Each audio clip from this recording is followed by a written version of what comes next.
Hey everybody, my name is Micaela and I'm a psychology student. I think it will be a good opportunity to share with you guys about psychology subjects or anything in matter like video analysis, etc.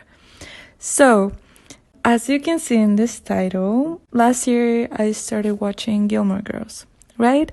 Because I've heard good comments about it, that it was really comforting and funny, so I decided to watch it. Meanwhile, I was watching the series, it was clear to me that Lorelai and Rory had a codependent relationship. And I think it's clear for everybody. I believe that this could be a really interesting topic to talk about, even though the series is really old, but I think we can have some takeaways on the series. Well, in the series, we can see that Rory keeps being parentified by her emotionally immature mother, which will be Lorelai. And we can see that she has like a really control-ish behavior. She can be really manipulative and she could always take a role as a victim to a situation. So, well, we know that Lorelai had Rory in a really young age. She was 16, she ran away from home, she didn't have a established job or any income by her own source. She just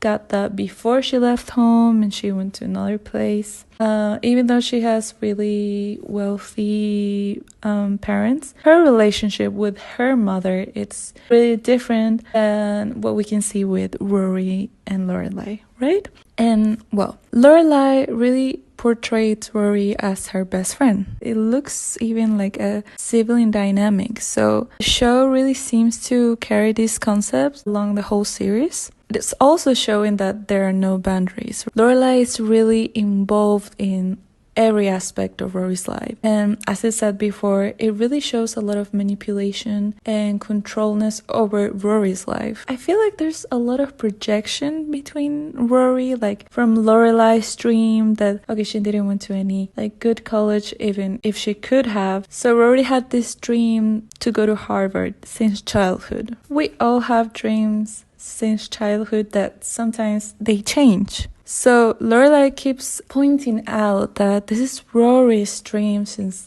she was a child. When Rory applies to jail, she eventually leaves the dinner. And it's just, they have a weird conflict. We see in the whole series that when they have a conflict, they also have this silent treatment of conflict. And Rory hides things from her because of fear of how she'll react, right? Because she can seem very impulsive or very against other things that Rory just doesn't want to hurt her mother's feelings, which okay, in some point can be good, to appreciate other one's feelings, but in another point it's really not healthy for any of them. So yeah, I feel like they never really openly communicate. Yeah, of course, their relationship, like the characters, the storyline, it's pretty good. Like, characters should have tension, characters should have flaws and have problems or conflict that they will resolve along the story, right? Like they will grow up from that, they will learn from their mistakes, they will have a really evolve in the character. It's great that the characters have flaws, they're not perfect, and they do have to come up with some issues and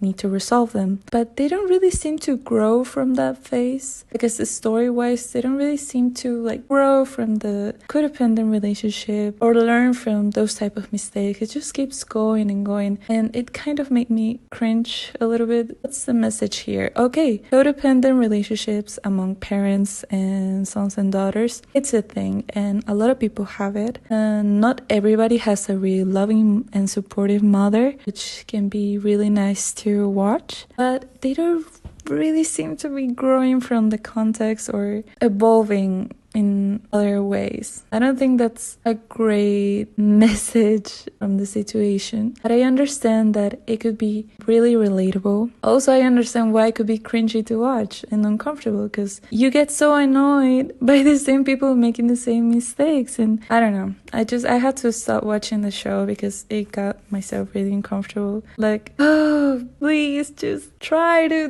do something else. Kind of glorifies this parent-child about codependency as a good thing in the show, which I really don't support. But, well, that's my perspective. I'm not really sure if that's what was the intention. Of course, like not being affectionate, not being supportive, not having trust can be a healthy relationship, but codependency isn't healthy either. So I feel like because of Lorelai's relationship with her mother, it feels like she's really afraid to be the same with her daughter and make it clear that her relationship isn't the same, it's completely different.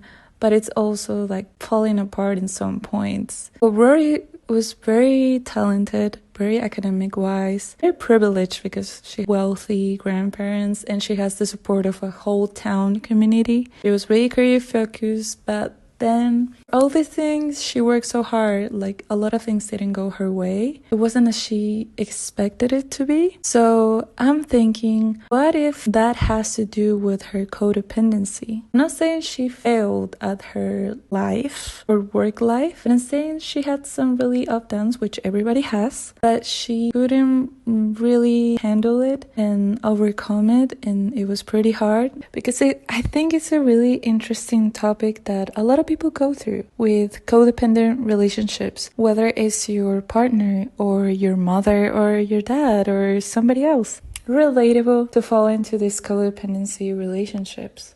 So, well, a codependent relationship has a lot of a victim mentality. It's clear stated that she's always right, she's never wrong. Things should go as her own way. And it's overly emotional. Like the codependent parent, it's overly emotional. It doesn't really listen to you on what you have to say about the subject. You don't also get your needs fulfilled or what you have to say to the other person fulfilled. Yeah, the codependent parent does have a lot of mood swings and does have a lot of emotional immature behavior. Like a codependent relationship can eventually lead to disconnecting from your own needs and desire between the other person because you're just worried about how she or he will react about this, and if it's gonna be a conflict, if it's gonna be an issue, it's gonna affect the both of you and it's not gonna make a progress. So it can also affect your self-worth and overall the well-being. So thank you everybody for listening or for watching this video. I will welcome you to subscribe and give it a like or give a comments on your thoughts, what you think about the series or other issues or codependent relationships in general. I'm really glad that you got to hear this. Well, I will be doing a lot more content on psychology analysis and